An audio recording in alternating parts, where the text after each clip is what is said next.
Perhaps I should tell you something that may not have been published in the media. We had plans regarding abandoned airports. For example, we had arranged matters so that these airports would not be usable by the enemy. For instance, plowing up the runways at these airports.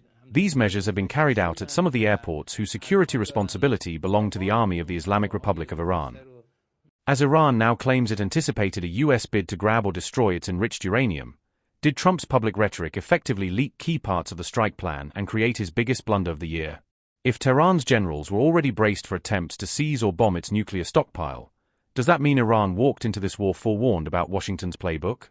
And with an Iranian spokesman now talking openly about secret plans to destroy runways and secure nuclear sites, how much of Iran's wartime nuclear defense strategy is suddenly coming into the open?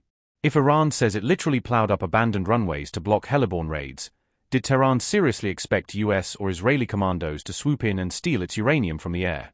And as Mojtaba Khamenei quietly briefs his top brass on new warfare just as Trump gets Iran's ceasefire response, is Tehran preparing for talks to fail, or for the next, more unpredictable round of conflict?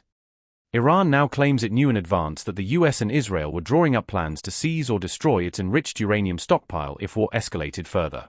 On May 10, military spokesman Brigadier General Akrami Nia publicly laid out fresh details of how Iran prepared its forces and facilities for that scenario.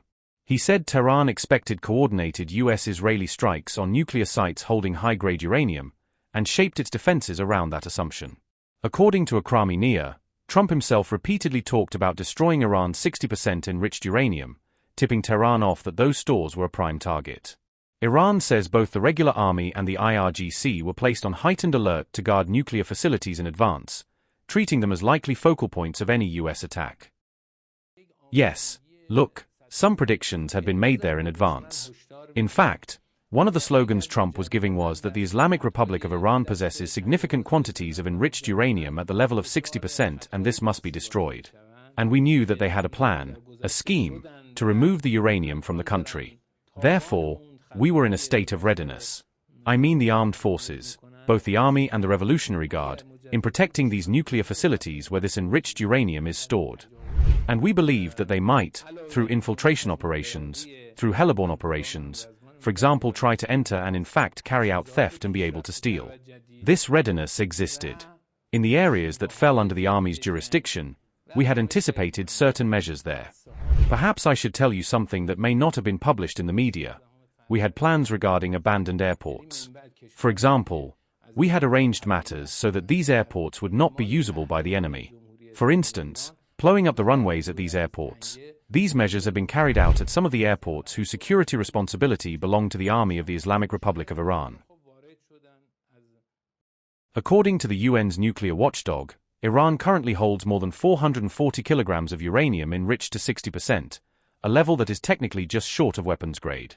IAEA Chief Rafael Grossi has said most of that stockpile is believed to remain at the Isfahan site, one of Iran's most sensitive nuclear facilities.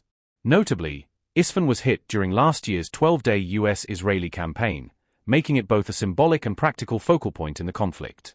Reports add that the same complex has faced lighter strikes or probing attacks since the February 28 barrages, reinforcing Iran's fear that its uranium stock is under constant threat.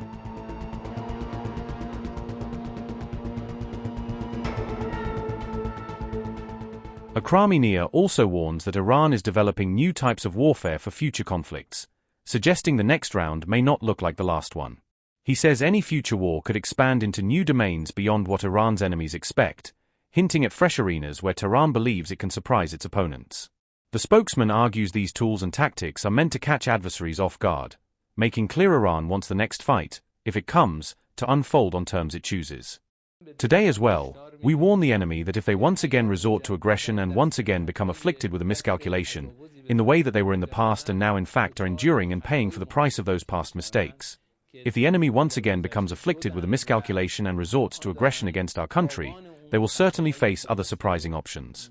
These options, in addition to being the determination and will of our colleagues and comrades in the armed forces, will be more advanced equipment and renewed and new methods of war, and perhaps most importantly of all, new arenas of war. Meaning that the war will enter an arena that the enemy did not predict. The enemy did not achieve any of their predetermined objectives. They were defeated in this war. Why? Because fundamentally modern wars are analyzed based on the degree of achievement of objectives. Which side in the war was victorious and which side was defeated? Although now in many places it is also analyzed relatively, and perhaps one cannot speak absolutely, but whether absolutely or relatively, if we examine it, considering that the enemy did not reach any of its predetermined objectives, it faced decisive defeat and failure.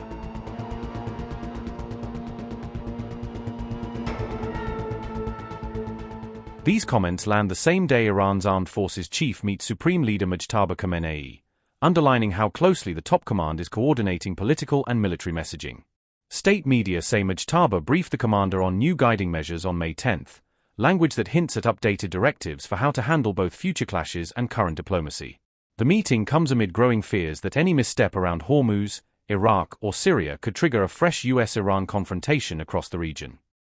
Major General Abdullahi said in this report that the units of the Islamic fighters, in terms of combat morale, defensive and offensive readiness, strategic plans, and the equipment and weapons required to confront the hostile actions of the American and Zionist enemies, are at a high level of preparedness. And in the event of any strategic miscalculation, aggression, or attack by them, they will respond swiftly, forcefully, and with great power.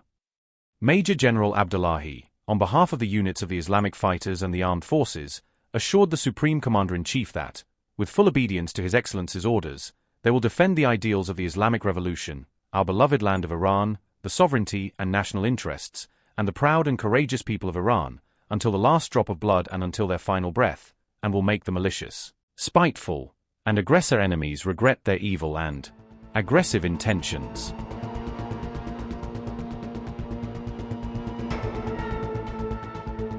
All of this military signaling unfolds as Iran submits its formal response to the latest U.S. ceasefire and war-ending proposal via Pakistani mediators.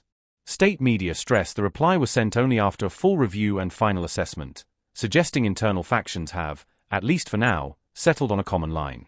The message is said to focus on ending active hostilities and defining security arrangements in Hormuz waters, where even minor incidents have global economic consequences. Pakistani officials confirm they have received Iran's response and passed it on, keeping Islamabad firmly in the middle of the shuttle diplomacy. Iran's reply lands while Hormuz shipping remains jittery, with every drone interception, ship fire, or missile rumor sending fresh ripples through global energy markets.